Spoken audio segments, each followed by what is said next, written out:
Welcome to the installation guide for the Arnott Rear Generation 3 air spring designed for the Land Rover Range Rover P38A.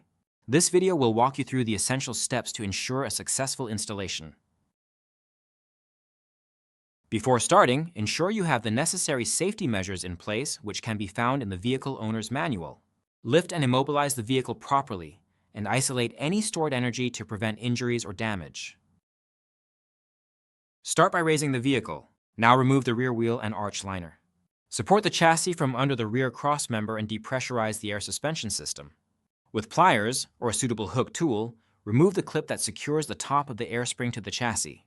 To access the clip, go under the wheel arch between the body of the vehicle and the chassis. After removing the clip, affix the bottom of the air spring to the axle. Raise the chassis for extra clearance to remove the old air spring.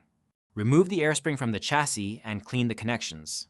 Now disconnect the air hose and seal off the hose to prevent dirt or grease from entering the system.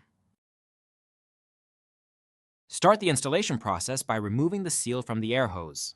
Next, connect the hose to the air spring. Now affix the air spring to the chassis and secure the top of the air spring to the chassis with a removed clip.